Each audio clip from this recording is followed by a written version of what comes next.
So could and should anything have been done differently? Mark Shelford is the Conservative candidate for Avon and Somerset's Police and Crime Commissioner. Kerry Barker is the Labour candidate. Elections for the role are due to take place in May. Morning, Mark. Morning, Kerry. Morning. Good morning. Morning. Thank you both for coming on the programme. Mark, to start with you, what do you think of the police crime sentencing and courts bill? I think it's an extremely good bill, and it's one that we need. It, for example, protects teenagers from abuse from sports coaches and religious leaders. It has whole life orders for child killers, new powers to hold automatic early release of offenders for pose danger to the public. The bottom line is you don't campaign for the rights to peaceful protest by injuring officers and setting fire to police vehicles. I mean, I think, and look, no one's going to condone the violence that happened on Sunday evening, but you mentioned some of the aspects you support in the bill. The bill is very big, it's worth saying, but the point that is most controversial is the issue around the restrictions it places on protests.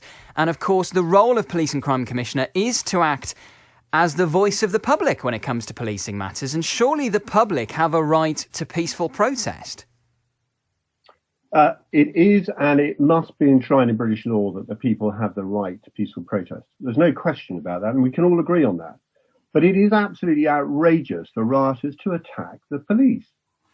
They are the very people who keep us safe. And I can tell you, from having been a soldier for 30 years around the world, working with police forces and being on the wrong side of a riot, it is incredibly frightening to be there, particularly the first time. And I think our police of Avon and Somerset showed terrific, courageous restraint, and our thoughts must be with those police officers who were injured. Kerry, what do you think went wrong on Sunday?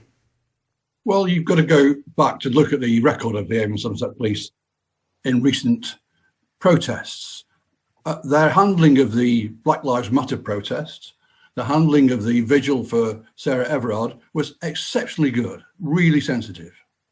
And they were reacting exactly the same way on Sunday to the main part of the protest. And that's something to be applauded. The violence towards them at the end of that protest by a group of, frankly, thugs was appalling and unacceptable. And what's really important now is that those people who committed those acts of violence towards the police are identified, arrested and brought to justice. And the problem is, and Mark will know this too, the problem is that in Avon and Somerset at the moment, we're not very good at detecting crimes. The figures, recent figures are pretty awful. And that's a real problem. You mention the way that Avon and Somerset Police approached the Black Lives Matter protests and other protests in recent years. Some people would make the argument that a kind of perceived light touch approach the police took to those gatherings maybe led to people thinking on Sunday that they could just have a go at the police without any repercussions. No, that wasn't so, because the vast majority of people who attended Sunday's protest did so peacefully and lawfully. And they were protesting because the bill you referred to contains provisions to curtail peaceful protest. And of course, that kind of action is taken only by extreme governments, such as the ones we normally find in Hungary or in Turkey, not British governments.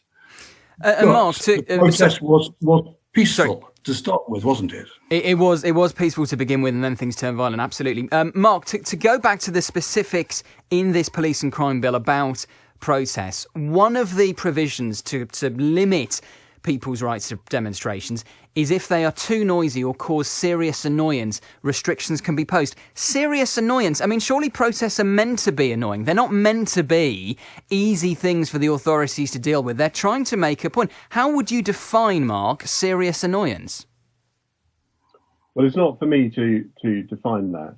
But a lot of people have contacted me over the last 2 days, and the people of Bristol, this is not an accurate reflection of the people of Bristol.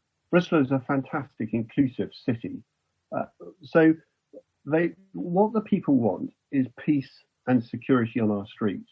And that is what Avon and Somerset are constabulary are trying hard to do in extremely difficult conditions. And I'm fully supportive of them. And I hope that the Chief Constable has commended his officers for the way that they showed such courageous restraint. I know you visited Bridewell Station yesterday. Do you know how the officers involved are?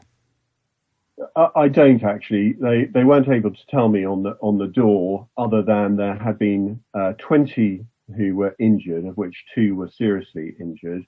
And my thoughts and prayers are with them and their families. Yeah, I think it's 21 actually. I think who were sadly injured.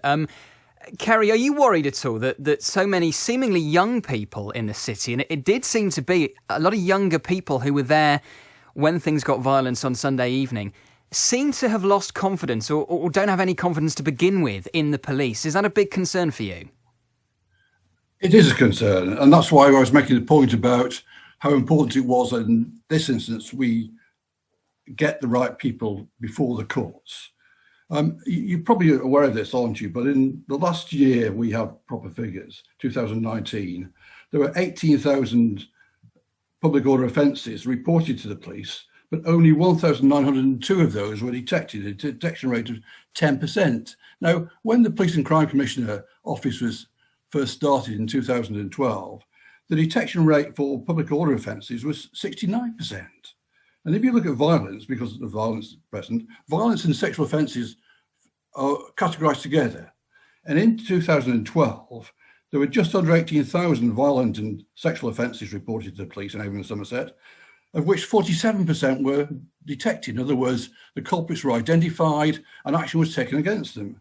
Whereas in 2019, that figure has soared to 47,656 violent and sexual offences, of which only 5,630 were detected, a detection rate of just 12%. And those are the consequences of the cuts to policing that the Avon and Somerset force have suffered, and the strategic decisions made locally to close police stations, reduce community policing, disband specialist detective teams. All those decisions have resulted in a situation whereby the public are starting to lose confidence in the police. And that's very dangerous and something we've got to do something about.